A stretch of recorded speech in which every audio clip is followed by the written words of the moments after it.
Welcome, sisters. Welcome to LWN's Let's Talk Trade Union Women Who Changed the World, aptly on World Book Day. And there will be lots of content from Nan Sloane, author Nan Sloane, in today's conversation.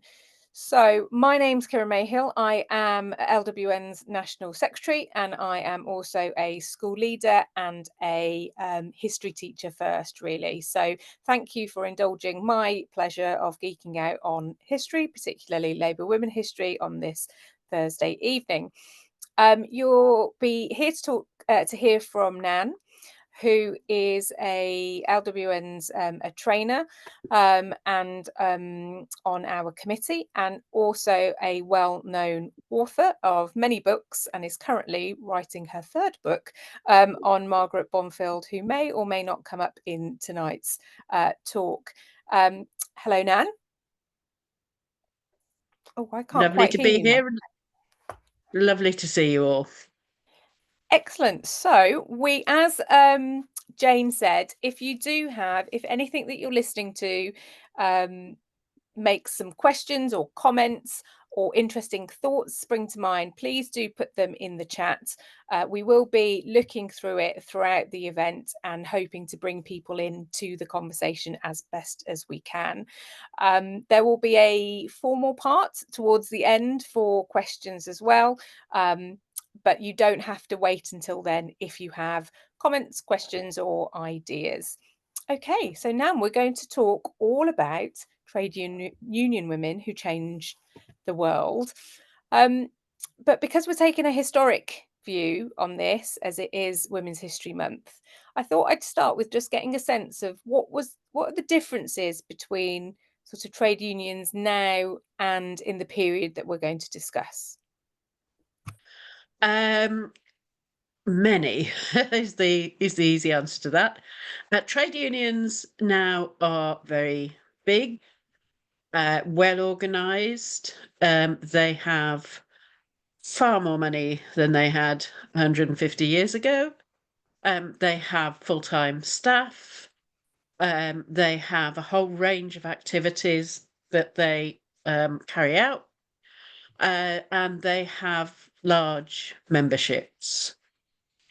Unions 150, 200 even years ago were none of those things. They were very small. They were often very short-lived because sustaining them was very difficult. There was very little money. The unions which were most successful were unions for skilled male workers, because they, apart from anything else, had the money for the subscriptions. And one of the things that always caused difficulties in organising women was exactly that they did not have spare cash for union subscriptions, but also that their working lives were very episodic. They would come into work very early. They would work until they married, then they would marry and stop working. Then at some point during their married life, they might well come back into work if money was very tight. They might come back into work after their children were grown up, because there were no pensions and no support mechanisms. Women's wages were often the sort of the extra to the male wage. And so women would only work when it was necessary. And so they were hard to get to. They were even harder to get to if they worked at home in sweated industries, on piecework rates. They were then impossible to organise. So in the very early days, what women did rather than trade unions per se was friendly societies, because there was a direct benefit from that, in that they paid in their farthing or whatever a week. And for that, they got things like maternity benefits, maternity grants, sick pay. And there were male-friendly societies as well, though obviously much bigger. and better resourced. The women's societies tended to be very small and very local, but that is where women's trade union organisation began.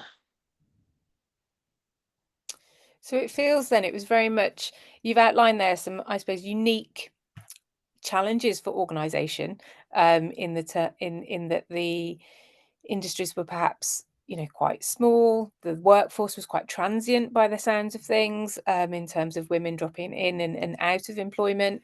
Probably the age-old tensions of, like you were saying, male labour being bigger and having more resource and perhaps having a more powerful voice. But it was interesting that that women didn't see, these friendly societies acted as a vehicle for collective action that was perhaps different to what we would imagine trade union action to be today, but it was still a collective endeavour.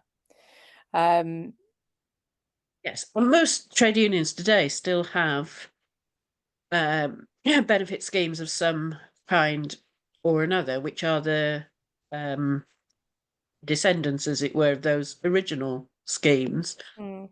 And for in a society where there were no benefits provided anywhere else, you either provided them yourself or they didn't happen. And people didn't trust insurance companies for some reason I can't quite fathom.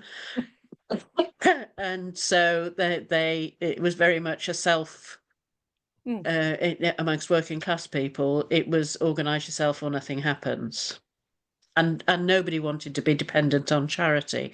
And if you could be a part of a friendly society, you could stay away from the workhouse, you could stay away from the poor law, you could stay away from charities, all of whom made judgments about working class people and their lives and their lifestyles and their parenting and all the rest of it. And so this was how people were self-sufficient and were stood on their own 2 feet.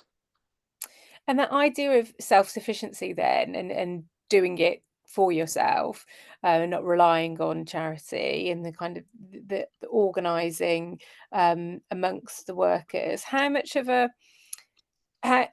would you say people of the time thought that was possible for working class women particularly?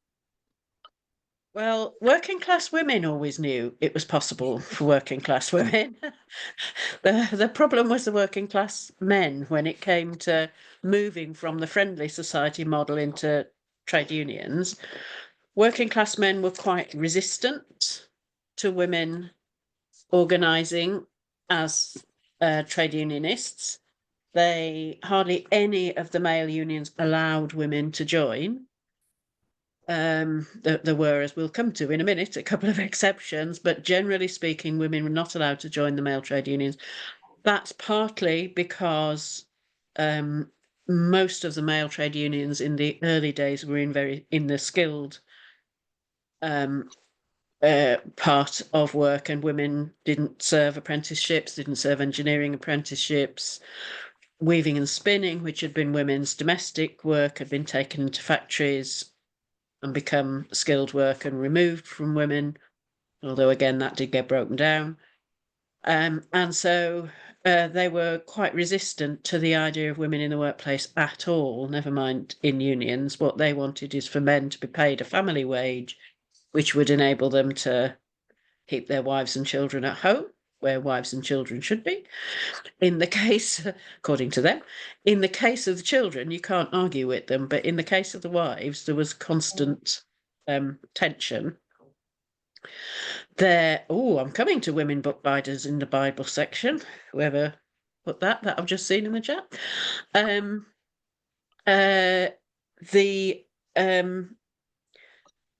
Generally speaking, when women trade unionists went to places like the TUC and said, we should be organising women, people went, well, you can't organise women. They're not organisable. They're, too fleeting. They're too transient. They're very, they're too flibbity-gibbet, is that a word? But, they don't focus for long enough to be organised. I mean, it's just hopeless. And there is a woman called Emma And this is Paterson. coming from trade unionists rather I'm than. afraid so. Mm, I'm mm, afraid so. Um, and there was a woman called Emma Paterson who formed an organisation designed to facilitate other women to set up unions, provided help with funding and help with organisation and so on and so forth, so that women could set up unions. And she went to the TUC and said, at 3 successive annual congresses of leaders and delegates of trade unions, the need of women's unions has been brought before them. And each time someone present has asserted that women cannot form unions. The only ground for this assertion appears to be that women have not yet formed unions. Probably they have not done so because they have not quite seen how to go about it. The implication being that if men were a bit more helpful and addressed the actual problems of women and trade union organisation, that there would therefore be both more women in unions and mm, more unions for women in industry.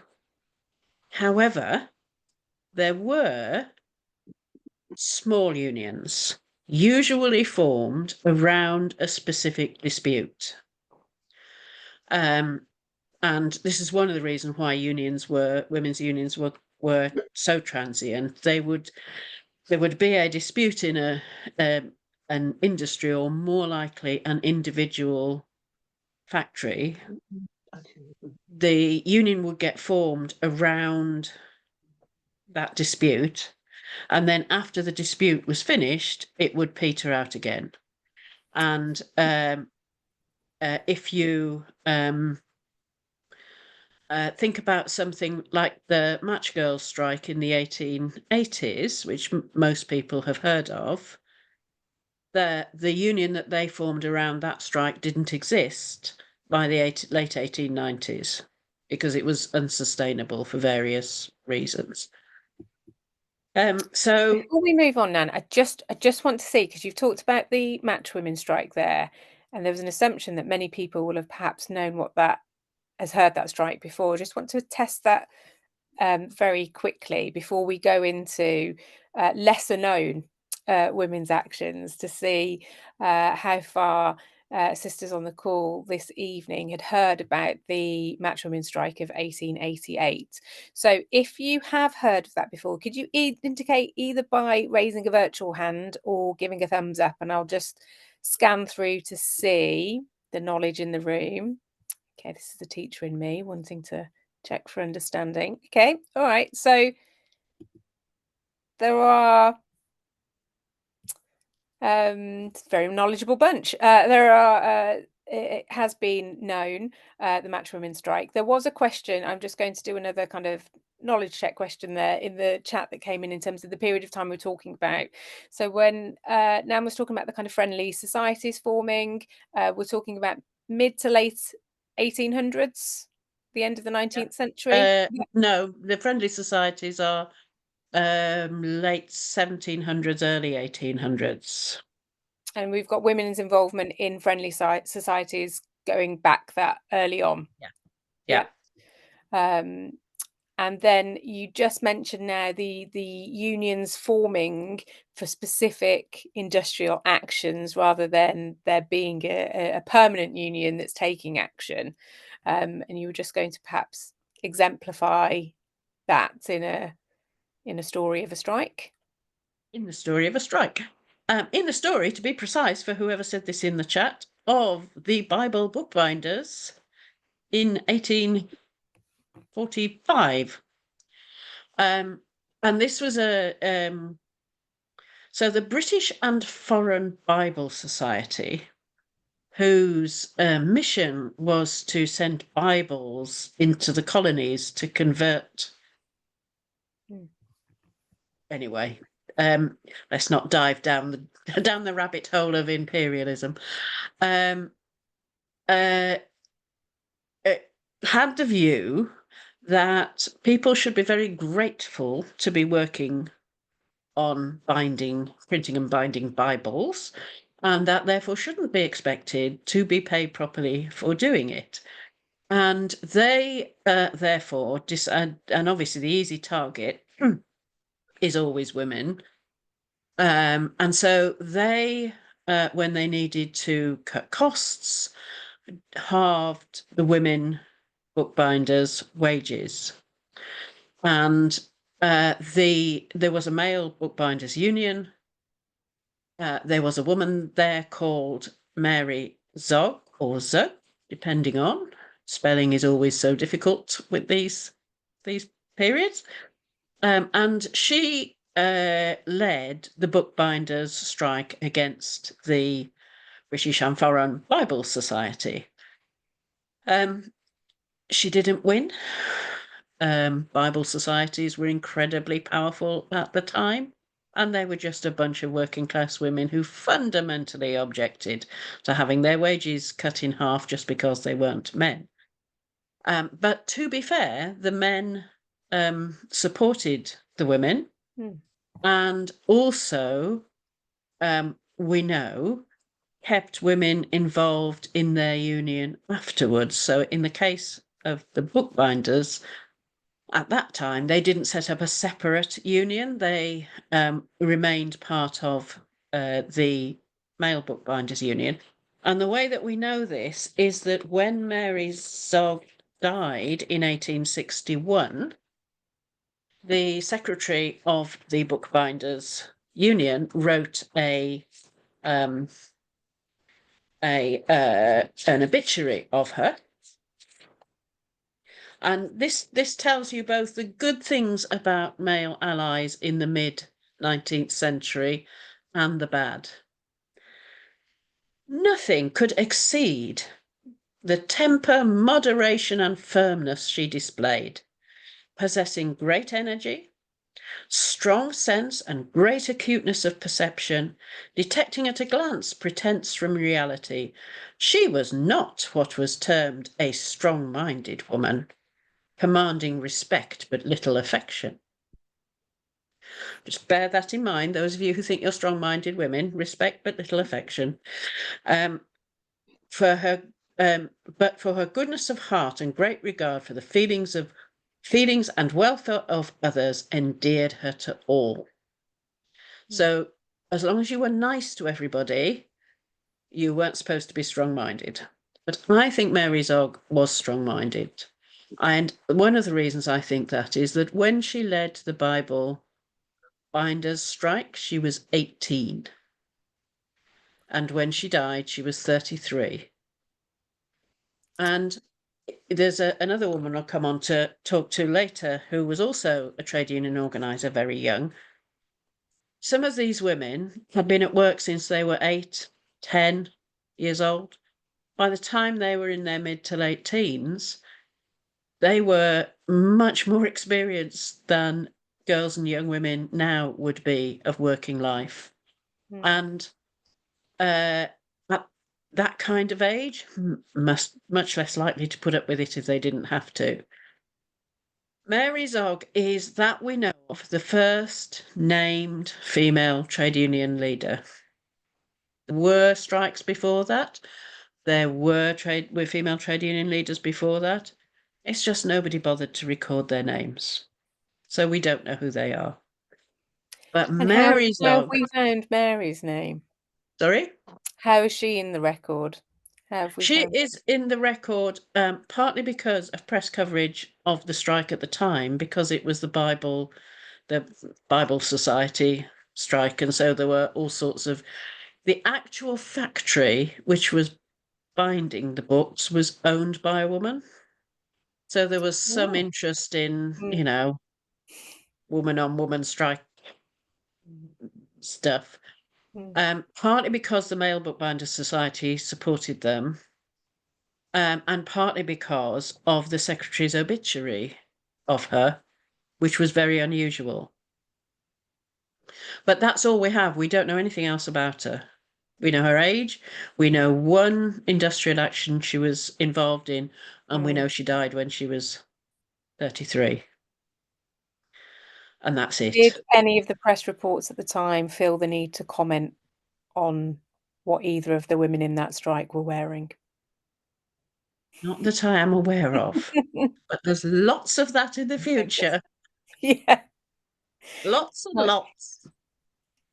Um, It's okay, not. so that's fascinating in a way in terms of, I suppose, and important for us all to remember that whilst she might get given the title of the first woman leader of a strike or leader of the trade union. That's for what the record stands. There may have been others in disputes that might not have been as deemed as significant. Potentially, the significance of this one is linked to the industry itself, Yeah. and the power of, like you were saying, the kind of Bible societies. So I think, fascinating story, and it's frustrating that we perhaps can't know more about those women that came before her. So you mentioned in that strike in particular, it was a union that obviously men were a part of as well, and there was kind of solidarity between men and women at the time. Have we got any information perhaps about women-only industries or women-specific um, actions that were kind of women exclusively taking action for women? There were, over the years, lots of little strikes involving women. Um, they tended not to be very successful because for several reasons. One was that women were always replaceable. There was always another woman who would work for a lower rate because she was more desperate than the woman you've just sacked for going out on strike. And so women were all working class people were vulnerable to victimization if they took industrial action. Women particularly so because they were so easy to replace. One of the reasons that men were reluctant to support women's trade unions was that women undercut male wages, and so employers Well, would. the employers undercut wages. Yes. And Of the men. yes, but it's we have to recognise there wasn't a sense of solidarity between the men and the women. The men would not organise the women. The women took what wages they could get, Mm, and that meant that they undercut male wages, and then men, reasonably or otherwise, held them responsible for male unemployment, and so you get into this vicious circle of nobody supporting one another because the system set men and women against each yes. other Mm, because of the Victorian um, theories about the family. Female trade unionists did not get the kind of support from outside their own industries that men got because the general view was, well, why are women, and in particular, why are married women working at all? And yes, textile workers did buck that trend. Textile workers had well, some textile workers in Lancashire had equal pay from the off. Um, for most women, um, the work that they could get was unskilled, very low paid, and often seasonal. And so it was extremely difficult to win a strike in those circumstances. And so, although there was industrial action, as we've seen with the Bible bookbinders, it was incredibly difficult to win because women, unlike the skilled men, women and unskilled men had no, um, they didn't have tools in their armory that would actually mm. cause employers pain. Yeah, I suppose Oh, the negotiation power wasn't in their favour in that no, situation. Yeah. no, no, they didn't have. There was nothing that they could withdraw their labour, but their Mm. labour was infinitely replaceable, sadly. But do we However, have situations then of people persisting? We do. And as the century wore on, several things happened. One is that women uh, became more, as women got slowly better paid, they got better able to organise, and women in the better paid industries got better able to organise. So you do have high levels of organisation in the cotton industry in Lancashire, and you have some organisation in the wool districts of Yorkshire. Hooray for Yorkshire! And there had been much less industrialisation in the woolen industry than the cotton industry, because wool lends itself less. Wool is more fragile, requires different environmental conditions, and so it had been much slower to mechanise than the cotton industry in Manchester and surrounding towns. But by the mid to late 19th century, that was changing, and workers in those industries were beginning to organise more. And in Through the 1870, fear of job losses, is that right? there is fear of job losses. There's a fear of wage cuts. Mm. There is a fear of imported woolen goods, which obviously would undercut the industry. In 1875, there was a strike in Batley and Dewsbury in West Yorkshire of both male and female weavers, wool weavers. And they elected an all-female strike committee.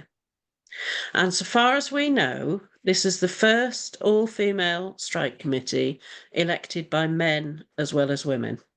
I was going to say, so the industry itself, men and women workers, Yep. deciding who was going to lead the Represent them strike, represent them in the strike, and and selected negotiate their all claim. women shortlists, not even a thing then. Not even, not even considered. And women were democratically elected, chosen by the Yeah, workers to lead that action. yeah. Which they did. It was a big strike, thousands of workers. They won. Okay, There was, finally we've got some winning for yeah, the we've got some changing of the world they won. They raised a huge amount of money uh, for a for the strike strike, then. Mm. so which meant that they could stay out for longer. Mm. And because they were skilled or semi-skilled, they were not as immediately replaceable as unskilled workers would have been. And so again, they were able to hang on, which they did. They won their case. The national media took an interest in them because it was all women. Mm. And one of the papers, I forgot to look up which one it was, sent up a reporter who went round the men and said to them, "Aren't you ashamed to be represented by women?" And one man said to the reporter, "Well, the man that's ashamed to be represented by a woman is a fool." Yeah. And oh, I wish I knew that man's name. Because um, that um, that strike, I always think that strike says several things. One of the things it says is that it was possible, even in high Victorian times, for men and women to act together and for men to consent to be led by women. That women could be successful in doing that. Women did actually have women did have negotiating skills. Women did have the ability to be taken seriously by the employers and to win the case. But also, the union that arose from that strike only lasted a few more years. So we're still in the period of women's unions being organised around a specific piece of industrial action and then slowly disappearing. And was that And the same for unions in general, or something specific Mm. about women's no, unions? Okay. no. Men's unions, by this stage, men's unions there were a lot of them. There were a lot of small unions. But they were able to amalgamate and create bigger unions. Some of the unions were very big. We sort of coming to the stage of big skilled workers unions. And after the late 1880s, we get the development of unskilled male unions. So gas workers, which you would think were skilled, but apparently not.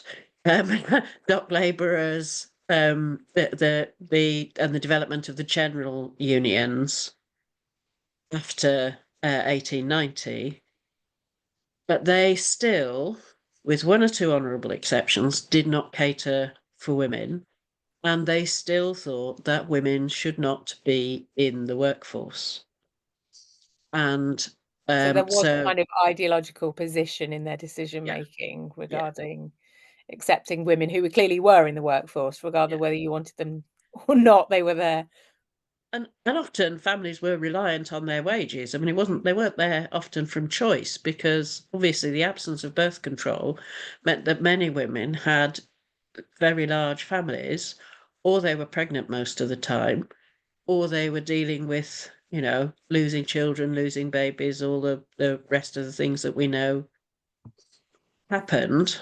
And so it often wasn't that women chose to work. It's one thing, this is the same period in which middle class women were fighting their way into the professions and were, putting down a marker for women to be able to work. Most working class women, given the option, would not have worked, because they didn't have servants, they didn't have, Mm. any of the things that the middle class women trying to get into universities had. And so, from their point of view, they did not want to be taking babies into factories with them. There's an appalling story from the chainmakers dispute in 1910, which is the other dispute people tend to have heard of the women chainmakers putting their babies in cardboard boxes underneath the anvils on which they were making the chains, because that was the only place where the sparks from the anvil would not fall on the child, because the sparks would come off the side, so the baby would be under the anvil. And most of the children of chainmakers had scars from burns from the chain making, because women had no option but to take them with them. So for working class women, working was not necessarily your best, it was not necessarily what you wanted to do, Mm. but it was what you had to do, because otherwise your babies weren't going to eat. So, you sort of cut them all a bit, because we tend to assume that women would have wanted to work and had a right to work. And sometimes we apply the standards of our time to somebody else's. In Victorian times, um, uh, the whole view of what a family was and how it operated as an organism was very different to ours. And for most of it, we're all very glad we've got rid of it.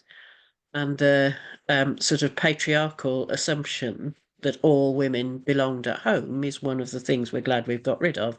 But we sometimes forget that we have to ask the women as well. And whenever they Yeah, were and asked, they said, we want to stay at what home.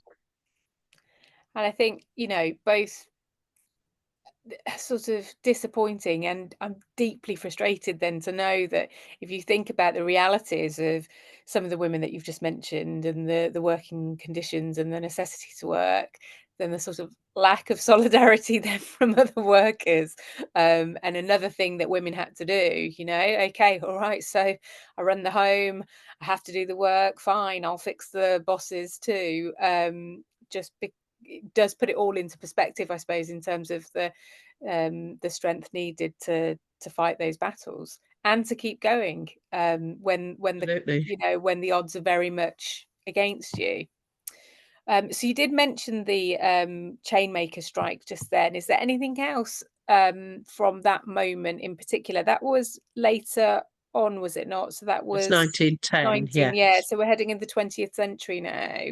Um, and I suppose the significance of that strike then, or what might have changed by the time we'd got to 1910.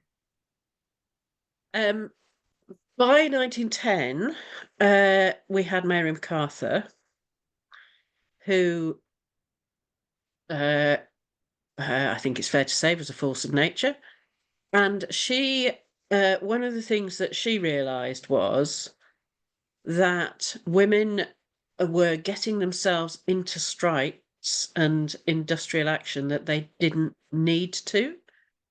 And that the reason that they were doing that was because they had no negotiating skills, because they had never had the kind of training that the men got through their unions in how to negotiate, how to get what you want without strike. And so for the women, they would wait until a grievance boiled up literally to boiling point, and then they would all come out. And there are several examples.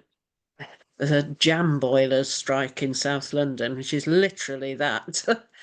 They just got fed up and all came out on the streets. And so what Mary Macarthur did was, amongst many other things, was set up a union with the express aim of recruiting women to join it and to be part of the union, but also enabling them to negotiate over their grievances before it got to strike point, by demonstrating to them that usually they got a better deal Mm, mm, that way, yeah. because employers could always lock you out and employ somebody else. Whereas if you could negotiate, you might win all or part of your case.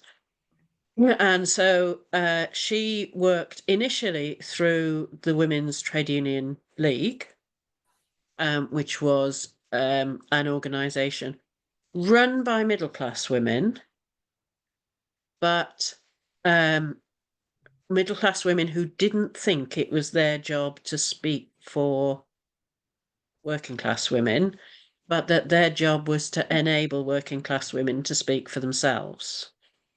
And we have a saying now, do we not? A voice for the voiceless.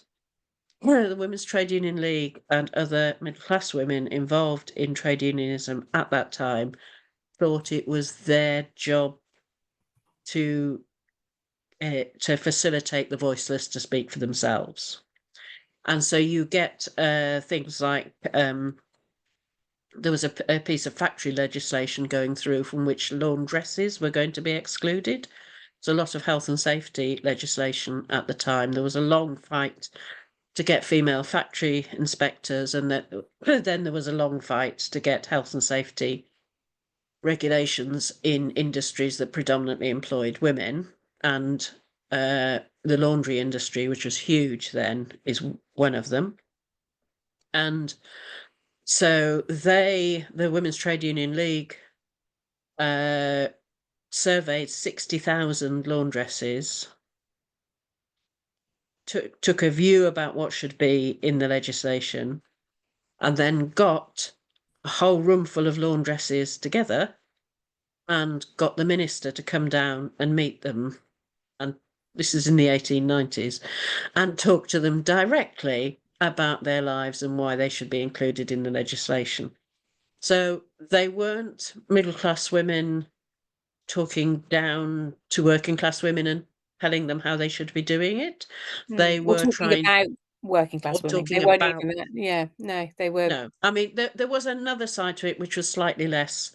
There was a lot of social research. This is at the time of what's his name, the Salvation Army bloke, and all the other people who were Oh, yeah. doing social inquiries into With the like work. Charles Booth studies Yeah, and that's him. Yes. yeah, yeah. Um, and there was also an element of that, and Margaret Bondfield, who I to get in somewhere because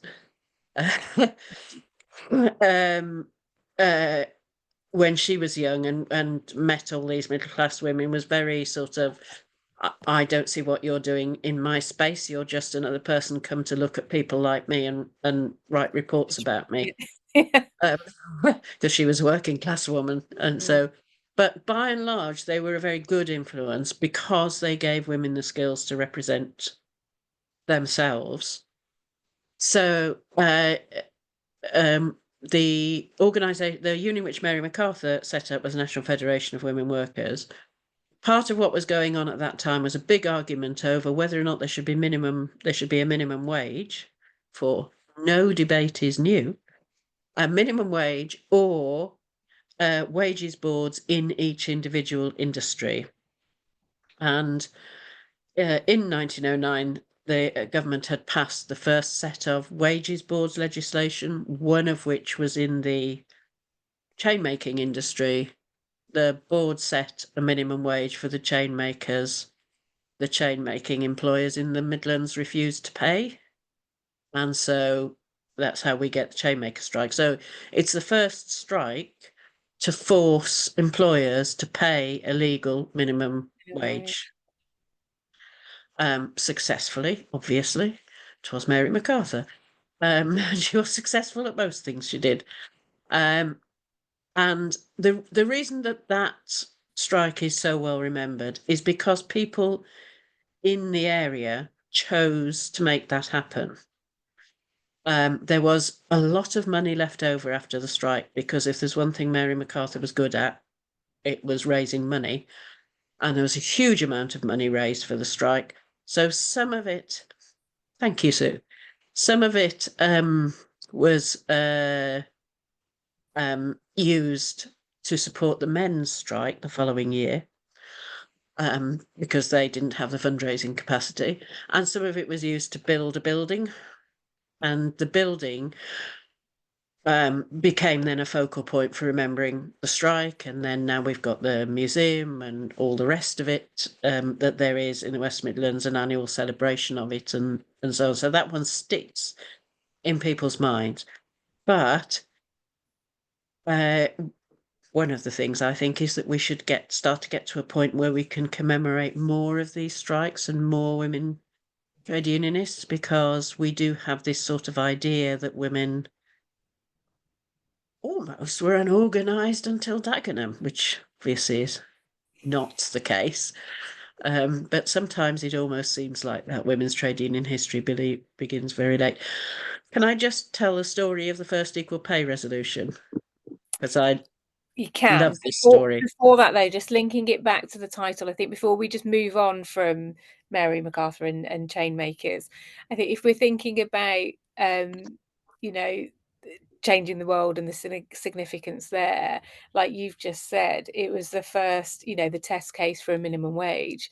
And that change might come, but it took a very, very long time for then that to be enacted elsewhere. I think you are going to talk about commemoration as well, and that idea about how change in the moment, but also the legacy of change, so the memory of it and the power of that as well, which we'll pick up when we talk about commemoration, because you do want to talk about, what did you just mention? TUC.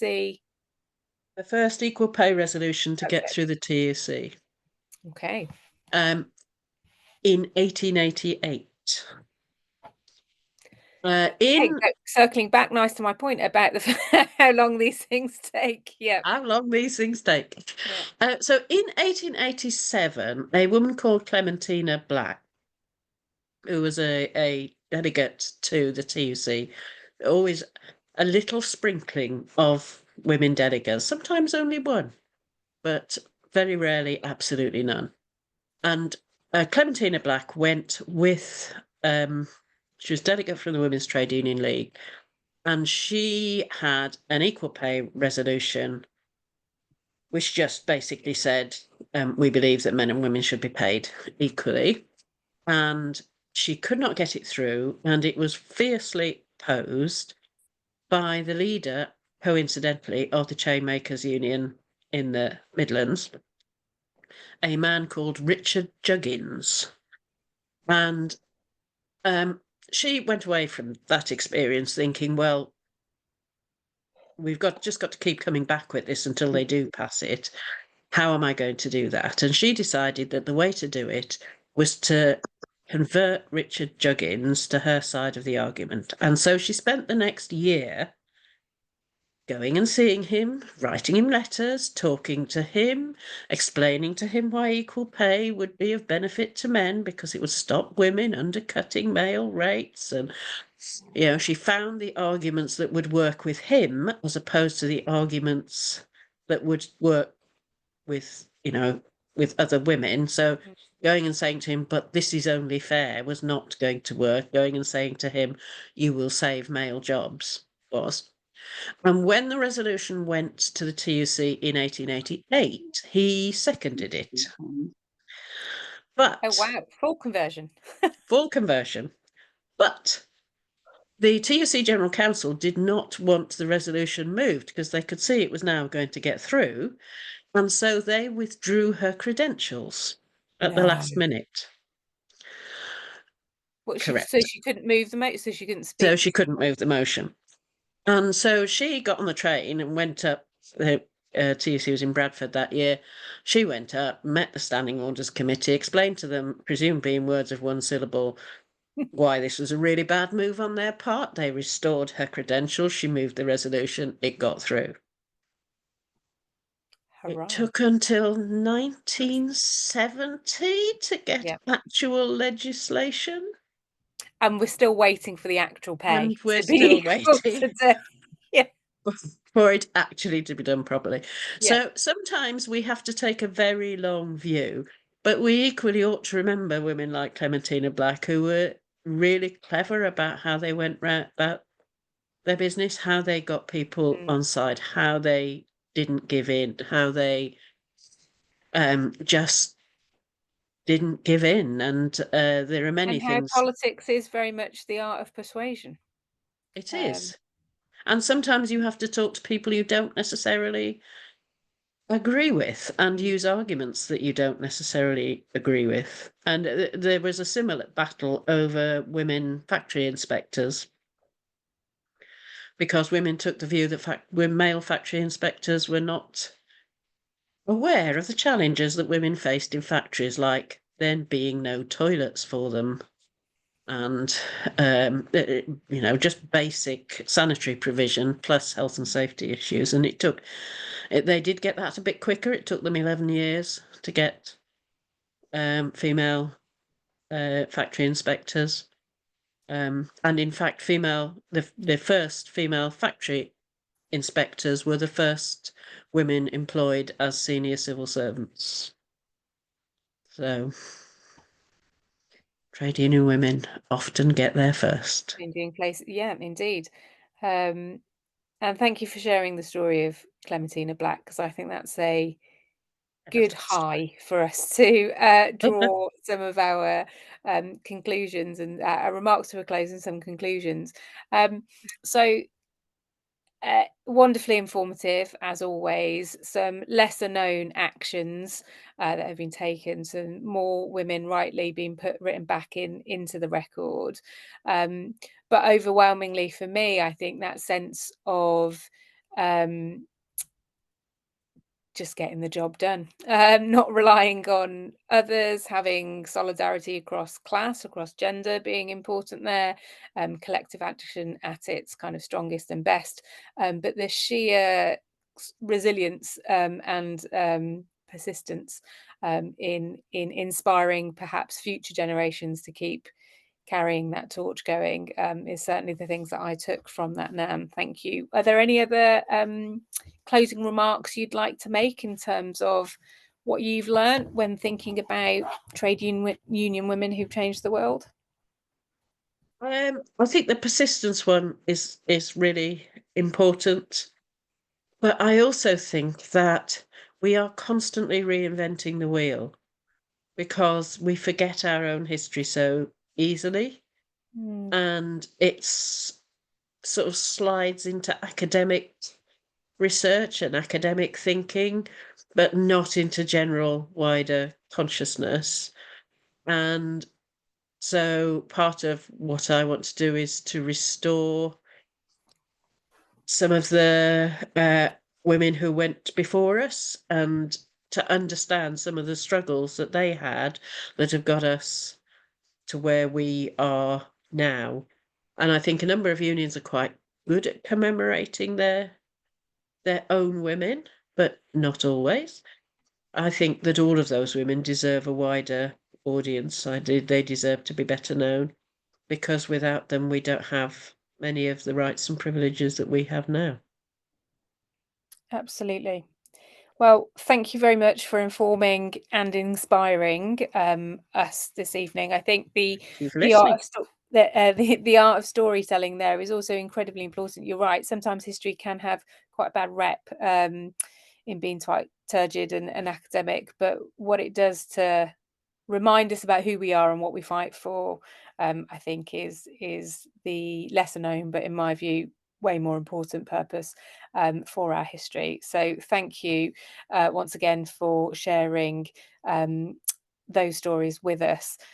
Okay, so now we've got a bit of time if I didn't manage to cover some of the comments. I've been reading some of the comments, but I might have missed some of the questions that came through in the chat.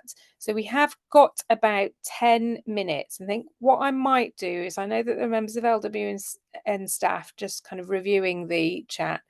So I'm going to ask them to just look at it now. But if there's anybody on the call who would like to ask a question or share a reflection, please do indicate by raising a hand or taking yourself off mute to ask.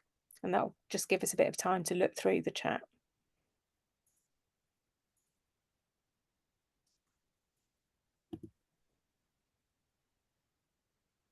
Otherwise, I'll jump into the silence and start talking. No, that's fine. Maybe we're just processing Come and taking on. it all. Oh, come on, thank you. Come on, please do come in. Yeah, thank you so much for this evening. Very, very informative. And I think, as you said, persistence is something, and thinking of all of that now puts into perspective how easily I get rattled or upset when things are not going my way, and to see how much everybody had to fight in those days and times and how they kept going. I think a good lesson in resilience that I'll always remember. Thank you for this evening. Thank you very much. I think that is so true. Almost every fight that we've won has been a long haul. Absolutely. Emma, I can see your hand. Yeah. Please do come in. Yeah, it's been fascinating for me because I had no idea about the Dewsbury and Batley strike, and my family actually worked in Taylor's Mill in Batley for generations from when it opened in 1863. So they would have been there at the time that was going on. And from family history, I know that the conditions were absolutely appalling. They were like, they had 7 children over a 20-year period, and they lived in a house that had 2 rooms, according to the census from the time. And just what those women went through day to day, supporting each other and looking after, each other's children. So because everybody in the family, once they got to, I think, that age of 12, were straight into the mill, men, women, kids, everybody. And because the textile industry has more or less disappeared in this area now, it doesn't get commemorated, I don't think, or remembered. And I actually worked on local newspapers in that area, and it's one part of local history that was never mentioned. And it's just so important to remember those women and what they did, and that the men were supporting them, which apparently was extremely moving. So thank you for that. That's been absolutely fascinating. Good. Well, I think there is.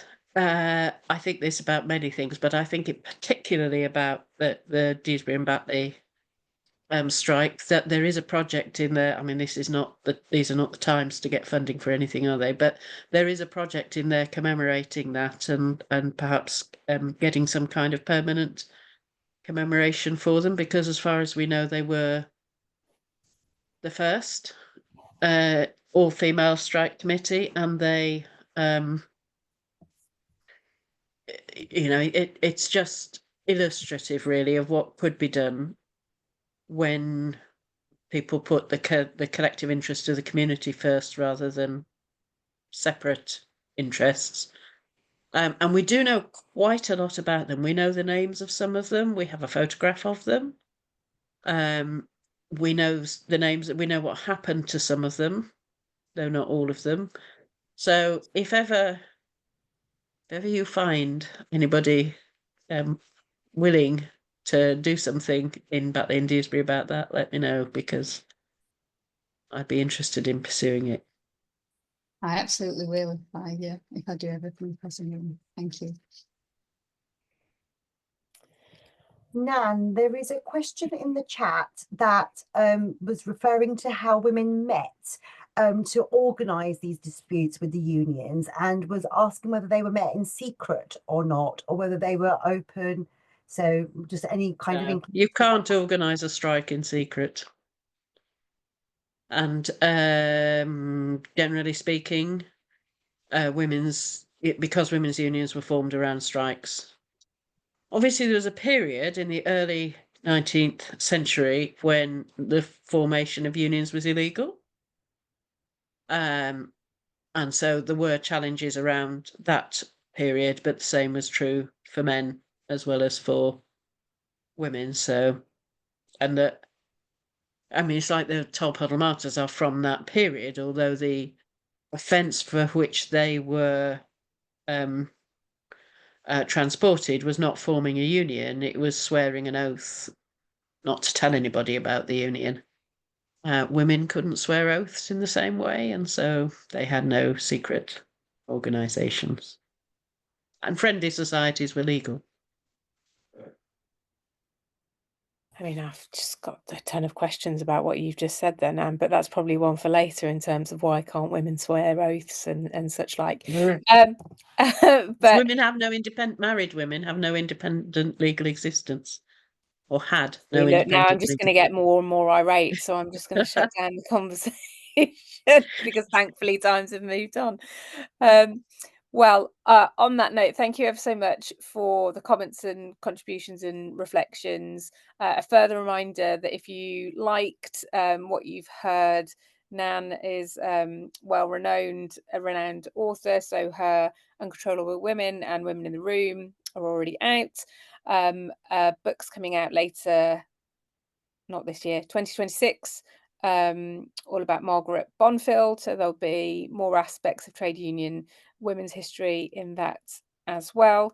And our eternal thanks for not just hosting and sharing your knowledge on events like this now, but putting women back in the record and having those firmly there for us all to know more about, like I said, who we are, who we were, and kind of the how if we want to change the world, people have always wanted to, they've done it before, and we need to keep on persisting until we do.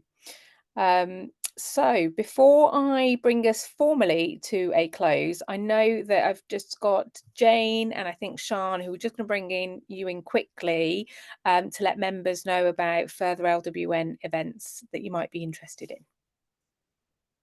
Yeah, I'm running solo. Sian's just had to dip out for a minute. So we've got several events coming up in March, April, and we've got our May things on. So we've got quick wins, we've got our support Zooms, and we've got Let's Talk Women Elected Mayors coming up in March. We'll be announcing the new quick wins for April in the next few days, so keep looking at the website. I have put the links in the chat for our events, and if you're not a member, think about joining. We will send an email out probably Monday now with a recording of the event, and I'll also make sure that we put some links so people can look up Nan's books as well. Fab. Thank Thank you, you everybody. very much. Thank you, Jane. Well, it's been a lovely way to spend an hour together, but we are now formally done. So I wish you well. Good night. Happy World Book Day. Thank you very much. Bye. Lovely to see you Bye. all.